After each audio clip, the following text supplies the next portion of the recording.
In the past century, the world has witnessed numerous harrowing conflicts. In addition to issues such as power, influence, or wealth, frequent motives for murders also included local animosities stemming from racial, class, or national differences.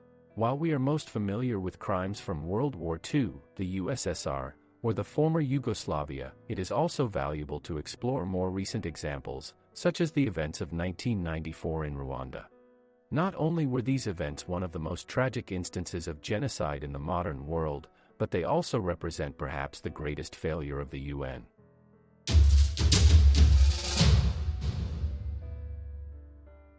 To better understand the events related to the genocide itself, we must begin with the roots of the conflict between the Tutsi and Hutu peoples living in Rwanda. Its origins can be traced back to the 15th century when Tutsi tribes united to form the Kingdom of Rwanda, which quickly began to conquer the surrounding areas, including those inhabited by the ethnic group known as Hutu. Despite Hutus constituting up to 85% of the society at that time, they were treated as second-class citizens. Not only were they stripped of power, but they were also gradually dispossessed, somewhat similar to the feudal system in Europe. In the 19th century, the country underwent agrarian reform, leading to a redistribution of land. As you can easily imagine, the Tutsi-dominated government took advantage of this situation to transfer land exclusively to the Tutsis. Hutus, who lost their land in this way, could still work on it and earn money from the crops, but they were obliged to pay tribute to the Tutsi landowners. At the same time, the so-called scramble for Africa was underway, during which European powers sought to colonize as much of the continent as possible. In 1885, control over Rwanda was assumed by the Germans, who, not particularly interested in populating the colony with their own citizens, perpetuated the division between the ruling Tutsi caste and the subordinate Hutu population. After World War I, power in the region was assumed by the Belgians. They not only governed similarly to the Germans, solidifying the ethnic division of the country, but also implemented significant administrative changes. Since 1933, the Belgians updated the format of identification cards in Rwanda, incorporating information about the ethnic affiliation of each citizen. This move aimed to discourage intermarriage between Tutsis and Hutus, viewed extremely negatively by the native inhabitants of Rwanda, and to facilitate the Belgians in identifying the ruling caste in the country. However, the issue was that the process of changing documents was highly chaotic. Frequently, the criteria for determining an individual's group affiliation were based on physical features such as the distance between the eyes or the width of the nose, without even examining the family tree of the citizen. Naturally, this contributed to the further escalation of conflicts between Tutsis and Hutus. However, in 1962, Rwanda regained independence, and as a result of the elections held at that time, the Hutus came to power. This should not be surprising, as they constituted approximately 70 to 80% of the country's citizens. The Hutu authorities, at least initially, aimed to stabilize the country and alleviate the internal conflicts that had been intensifying for centuries. Unfortunately, an obstacle to achieving this goal emerged in the form of the Republic of Burundi, located south of Rwanda. There, the Tutsis managed to seize power, and in order to secure their influence, they carried out massacres against the Hutus. The largest of these occurred in 1972 when between 100,000 and 300,000 Hutus lost their lives in Burundi, the majority of whom were intellectuals who could aspire to a future role in the struggle for power. This heightened Hutu fears of a potential Tutsi takeover in Rwanda. A year after these events in Rwanda, a coup d'état occurred, resulting in Juvenal Habyarimana assuming power. As a military representative of the Hutus, he became a de facto dictator. His intention was to peacefully resolve the conflict between Tutsis and Hutus, for instance, by temporarily abolishing legal regulations regarding ethnic identity. Unfortunately, these measures proved inadequate, particularly when compared to the dictator's actions in other areas. In appointing individuals to public positions, he favored Hutus. Additionally, due to an educational reform, the school curriculum began portraying Tutsis as inferior citizens, attributing to them responsibility for many of the misfortunes that befell Rwanda. This, in turn, led to subsequent segregation in schools and public institutions, with Tutsis facing increasing challenges in obtaining employment or receiving proper education. As a result of the increasing aggression of the Hutus against the Tutsis, manifested in more frequent attacks and looting of the latter's property, dissatisfaction grew among the ethnic group that had been ousted from power. The same negative sentiment extended to Tutsis living in neighboring countries who witnessed the suffering of their brethren. In the countries bordering Rwanda. In the late 1980s, an organization known as the Rwandan Patriotic Front began to take shape, aiming to lead an armed takeover of power by Tutsis in the country. The organization attempted this in 1990, launching attacks from bases in Uganda, which ignited a 3-year war. The conflict was ultimately won by Hutu forces, supported by France, which sought to keep President Habyarimana in power due to his favorable stance towards cooperation with Paris. Nevertheless, the conflict compelled the president to undertake numerous reforms, ranging from economic to political. This led to a gradual democratization of public life. Unfortunately, the president's actions were not perceived by other Hutus as reforms but as a weakening of their caste's power in Rwanda, heightening the sense of threat from further attacks by the Rwandan Patriotic Front. As part of the conflict between 1990 and 1993, the Rwandan government mobilized 2 radical militias, which, in English, we would call fighting together and having a common goal. These units were trained, among others, by the French who supported Rwanda, which contributed to their significant combat capability. Despite being mainly composed of youth forcefully separated from their parents and criminals serving sentences for murder, sexual offenses, or theft, these units demonstrated considerable combat effectiveness. As it turned out, these militias were intended to form the main nucleus of the genocide that occurred in 1994.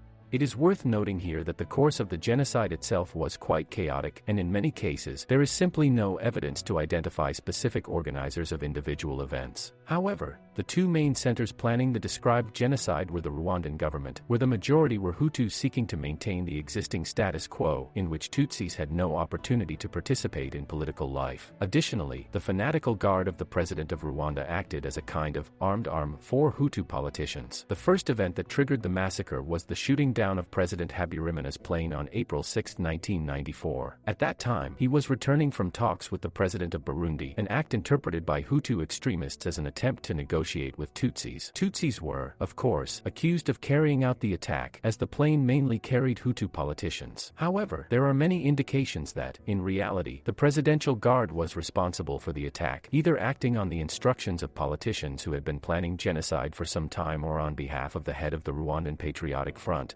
Paul Kagame. Kagame may have intended to sow unrest, justifying his organization's intervention in Rwanda. The involvement of the Guard is further suggested by the fact that a Soviet missile launcher, only held by military units and services, was used to shoot down the plane. Additionally, a day later, the Guard brutally murdered the president's successor, Prime Minister Agathe Uwilingiyimana, who was also a Hutu. The day after she assumed power, she was found dead in her own home, along with her husband and 10 Belgian soldiers who were assigned to protect her. Interestingly, information about the planned nature of the genocide was already communicated in early 1994. At that time, a member of the Having a Common Goal militia contacted the UN peacekeeping forces, seeking to provide documentation proving that the government was amassing weapons and supplies necessary for carrying out the murders. However, the UN did not take any action. Many specialists focusing on this crime argue that if the UN had intervened and taken control of the mentioned weapon depots, no massacre might have occurred, or its scope would have been significantly limited. To this day, it is considered one of the greatest failures of this institution. Moreover, external observers noticed that just before the massacre, the number of militias in Rwanda had significantly increased, reaching 30,000 people in 1994. Additionally, the militias were becoming increasingly well-equipped. Many units had AK-47 rifles and grenades. Hundreds of thousands of machetes, supplied from China, were purchased for the Hutu civilian population, who were supposed to participate in the massacre. These machetes were then distributed to peasants, explained as equipment for agricultural work. As it turned out, these machetes became the primary murder weapon and a symbolic representation of these events. The course of events turned out to be effectively planned and organized by the Hutu authorities. Not only was the weaponry that had been collected for some time rapidly distributed, but special lists were also prepared for individuals who were to be killed first, primarily targeting the intelligentsia and prominent representatives of the Tutsi community. Furthermore, due to the prevailing regulations in the country, recognizing ordinary Tutsis among the participating Hutus in the massacre was extremely easy. Citizens' ID cards still contained information about their ethnic affiliation. More moderate Hutus, perceived as potential advocates for the Tutsi cause, were also targeted for murder. The crimes were most often perpetrated using melee weapons, including the aforementioned machetes purchased from China, as well as makeshift clubs with nails, spears, saws, and even scissors. To incentivize people to commit these atrocities, the authorities eagerly eagerly distributed alcohol, aiming to motivate individuals to behave more brutally. Practically all embassies and foreign troops disappeared from the country, especially when news spread about the death of Belgian soldiers who were supposed to protect the new president. This gave the Hutu authorities even greater freedom of action, leading to murders being committed on an even larger scale. Brutal methods gained popularity, such as confining Tutsis in churches or public buildings, which were then set ablaze. Many individuals were subjected to torture before their deaths, through methods such as the gradual severing of limbs or being forced to witness the murders of their family members. The victims of these atrocities included everyone: the elderly, children, pregnant women, and infants. As part of this tragedy, one can highlight the case from April 9. In Gikondo, Hutu militias carried out a massacre using machetes, killing 110 Tutsis who sought refuge in the Church of the Polish Palatine Mission while fleeing the violence. This incident marked the first evidence of the ongoing genocide discovered by UN forces. 2 Polish soldiers, stationed there as unarmed UN observers, attempted to call in UN peacekeeping forces. However, when contact with headquarters was finally established after numerous attempts, the UN dispatcher reported receiving many similar reports from across the country and lacking sufficient forces for intervention. When Red Cross trucks arrived a few hours later, Polish soldiers and priests made desperate efforts to save those severely injured. They also urged the French Red Cross medical team to transport the critically injured to UN facilities, realizing that staying there would mean certain death. Subsequently, UN forces arrived at the scene, but they could only document the aftermath of the massacre. UN forces also left no soldiers to guard the church, leading to further murders a few days later. Hutu militias discovered 11 Tutsis hidden by priests in a nearby chapel, which was subsequently set ablaze along with the people inside. The relentless murders continued for 100 days, resulting in an estimated daily death toll of around 10,000 people. In total, various estimates suggest that between 800,000 and 1,200,000 people lost their lives, causing Rwanda's population to decrease by 1/5. At that time, the reaction of the international community and the UN was mainly characterized by indifference. France, Russia, and China, involved in Rwanda's internal politics, hindered international intervention, justifying it by stating that what was happening was Rwanda's internal affairs. As reported by Polish military Major Stefan Stek, who documented the consequences of the murders on April 9, we were explicitly prohibited from using the term genocide in our correspondence with the UN headquarters in New York. Only on April 29, nearly a month after the massacres began, did the UN officially acknowledge that acts of genocide may have occurred. By that time, approximately 500,000 people had already lost their lives, and the peacekeeping response was to deploy only 5,500 troops to the country, the majority of whom were soldiers from other African countries. France also attempted to establish a special protection zone in the southwestern part of the country, where Tutsis could find refuge, but the lack of cooperation between France and UN forces meant that the protective zone initiative was perceived as a farce with no tangible impact on the situation. The massacre only came to an end with the intervention of the Rwandan Patriotic Front forces.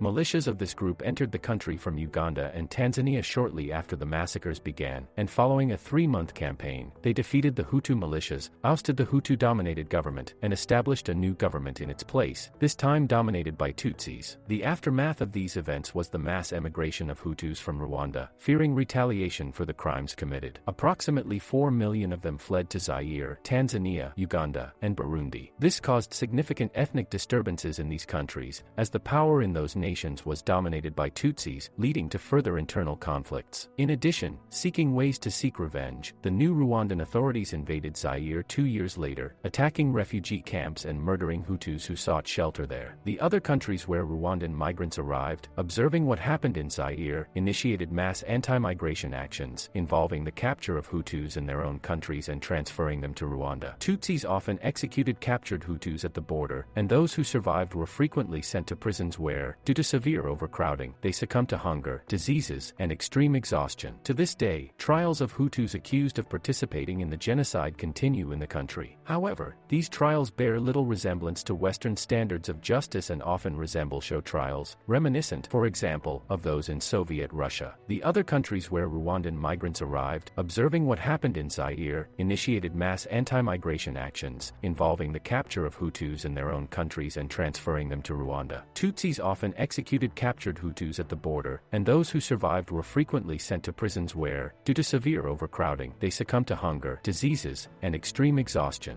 To this day, trials of Hutus accused of participating in the genocide continue in the country. However, these trials bear little resemblance to Western standards of justice and often resemble show trials, reminiscent, for example, of those in Soviet Russia. The macabre murder from less than 30 years ago in 1994, which the world watched passively, remains a dark page in recent history, especially since, as we mentioned, the massacre could have been much smaller if the UN, which knew about the stockpiling of weapons by the Rwandan authorities, had reacted in time. Besides the ineffectiveness of peacekeeping missions, it also highlighted the significance of the influence of major powers on poorer countries. If not for the protests of China and Russia or the actions of the French, which hindered intervention, perhaps the UN or other Western powers could have reacted earlier. Moreover, it demonstrates the strength of racial prejudices within Africa itself. The aftermath of tribal conflicts is still very pronounced there, leading to regular conflicts between local countries and instability in their internal politics. International institutions investigating this crime only gathered sufficient evidence and conducted appropriate legal procedures to begin convicting people responsible for these crimes in 2008. Of course, similar trials were conducted in Rwanda itself 8 years earlier, but as we mentioned, the actions of the local courts were more of a tool for revenge, having little to do with a fair trial. To illustrate how this topic remains controversial in Rwanda itself,